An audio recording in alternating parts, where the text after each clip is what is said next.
What's going on, guys? We are here with Gran Turismo 7 at Sardegna. Sardegna? Is the G silent like it is in lasagna? I don't know. Anyways, we are in Daily Race B, September 4th, 2024.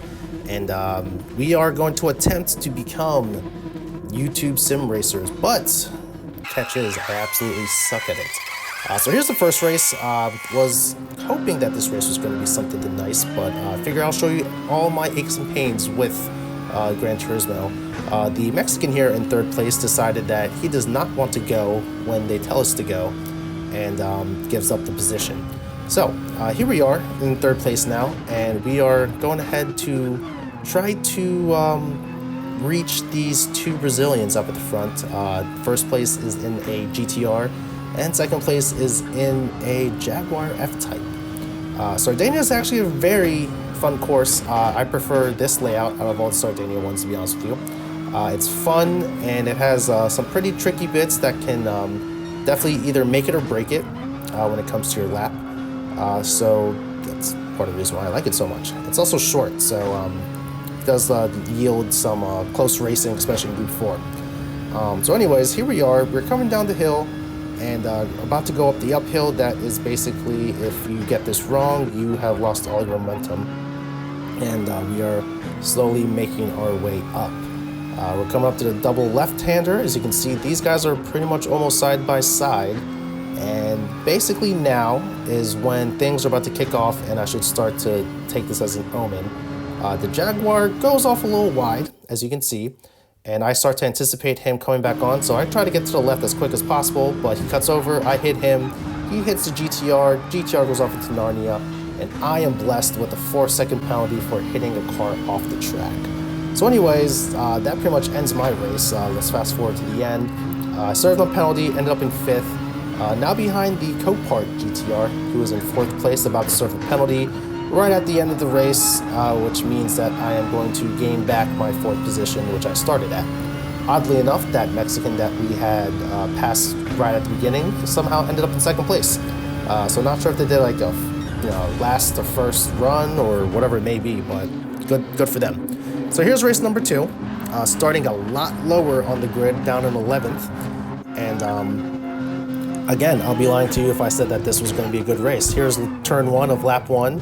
It's already kicked off. I'm being ping-ponged around in a mass of cars. Guy spins out at the bottom of the hill. We're going to come up this way here, and we have a guy serving a penalty as well too, or gets a penalty. I do this awesome move between the Lamborghinis, thinking that I'm some racing prodigy. Split them. This green one has a penalty, so I'm like, sweet. Positions gained. But then he gets punted. I get punted. Basically the same thing that happened to me in that first race. So karma happens. This guy gets absolutely destroyed. And coming around here, there's a car off to the right that decides I don't want to face the correct way. And that basically sums up race number 2. So I figured, okay, 2 races, absolutely horrible. Let's try a 3rd race, see what we can get done. So this was actually a fairly decent race that I'm going to go ahead and show you guys. Starting off in 5th place, still in the GTR.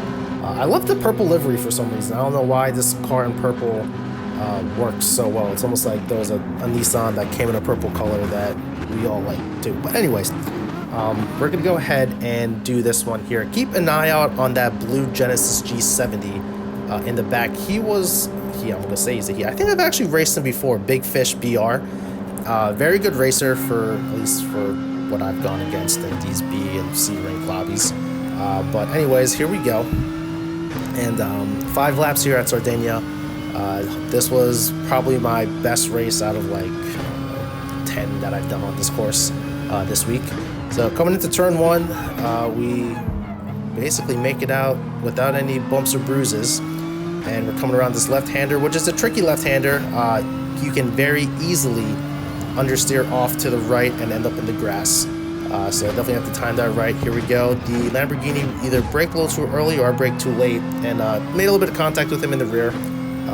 Nothing too crazy. I did get some damage in the front, and did not get any position, and he didn't really lose too much time, so no harm, no foul there.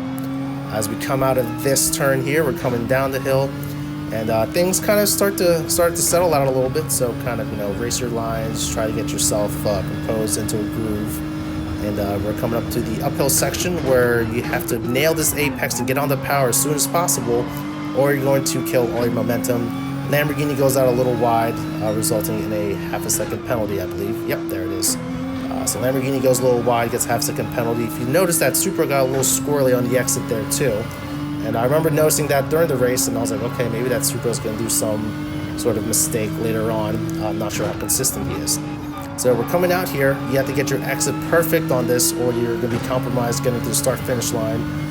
Myself and the Genesis clear the Lamborghini, and now we are in open air to try to reach those guys up in the front. The Genesis is going to go ahead and start his move here. I'm going to take the outside line. My idea was to go wide and try to do the cutback, but the Genesis was just faster at coming out of the corner there, and he was able to hold on to that position, and basically I just slapped behind him here. His exit actually was a lot better than mine. So we're going to go ahead and basically race our race. You'll find out here shortly that the Genesis does start to pull away a little bit. Not sure if I'm messing up or he's just actually better at doing these laps than I am. And he does slowly catch us up to the Supra here. So anyways, let's while we watch this here.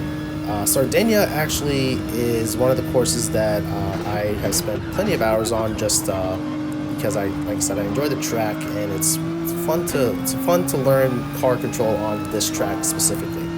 So here we go, coming around the double left. This double left is one of my favorite turns in the game. Supra comes out squirrely once again.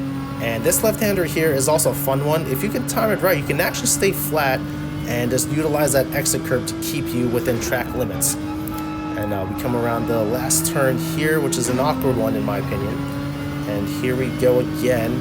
The Genesis is now on the diffuser of that Supra. You can see he comes out to make a move. And at this point, we are just watching some racing unfold. So here they go.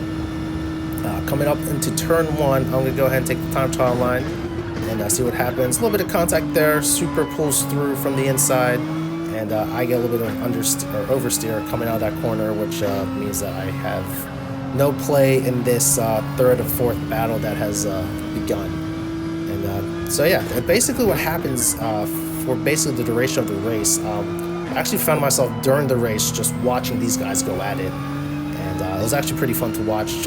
Made the laps go by faster. So here we come. This compression right here, once you kind of feel it on like the wheel, you know that's when you can actually step on the accelerator and the car is not going to oversteer or slide out on you. Very fun corner to nail if you can get it right, and you just use the exit curve to keep the car on track. So here we go, up the hill again. Supra is again squarely leaving the exit. Coming on the double left-hander, I think he gets it pretty cleanly this time. Yeah, he gets that nice and clean. But that Genesis is right on that Supra. So here we go again. We're going to come around that last turn. Let's see who gets the exit right. Looks like they both nail it there. We also nail it as well too, in my opinion. And Genesis is again on that Supra's bumper, and he's going to probably make another move here if I know him. I believe you get a little bit of smoke here, some sort of contact. There it is. And he's going to come out. No, he's going to stay right behind him. And we're going to come in, just regular line, don't compromise anything narrow, go narrow. And again, that oversteer on the exit, I don't know why the car kept doing it this specific race, but it was just getting annoying because I will lose time to these guys every time it happened. And at this point, I have not been paying attention to my rearview mirror, and this red Lamborghini just comes out of the chat out of nowhere. So now I get a little worried because I didn't want to have to fight anyone behind me. Supra and the Genesis got a little contact there. But yeah, I didn't want to have anyone behind me because I didn't want to have to defend fifth. Mostly because I was trying to get up to this fight up ahead. Didn't want to lose time defending a position that I did not want to stay in. So here we go. They go wide. Genesis tries an outside move. Supra holds the inside, forces the Genesis out wide. Lamborghini, and that's a green Mercedes behind. At this point, it's anyone's race. One big catastrophe, and third place is gone to anyone here. So Genesis comes in, pushes the Supra out wide. Supra goes onto the grass. We barely make it around the Supra, but avoided that. And now the Genesis is in third place. We're in fourth, and we have the green Mercedes behind us as well. And you can see the Supra did survive it. Looks like they ended up probably in, what's it, 6th or 7th, I believe. So we're now on our final lap, and it's just bring it on home. Don't do anything stupid. Make the car survive. It would have been nice to have a 3rd position finish, but at this point, with the amount of trouble I've had actually finishing this race cleanly, I'll take a 4th position win. It's top 5, which is nice, and that still helps with like your DR and whatnot. So anyways, that is the race for the most part. Nothing too crazy, but definitely give this one a shot. It is Wednesday at the time of filming this, so still got a few days left to hop on it and get some good racing in. Was not really much of a fan of the shifter carts, and Mount Panorama is, I mean, I know it's a race course and for like the Australians, but I personally hate racing on Mount Panorama, and my DR and SR would not survive a daily race C at Mount Panorama with the environment of the racers these days. So anyways, let's go ahead. We're gonna finish off this race here, get this turn right here, and we're gonna go ahead and get out the last turn. And Mercedes just too far away to get anything done, so we hold on to a 4th position. He does come up on us though. If you look at that radar and look at the rearview mirror, he does get that slipstream, but just not close enough to get anything done. So anyways, that was my experience with Daily Race B this week. Hope you guys liked the video. Make sure to leave a like, comment, subscribe if you want to see some more. And yeah, I'm going to go ahead and shut up, and I'll catch you guys in the next one.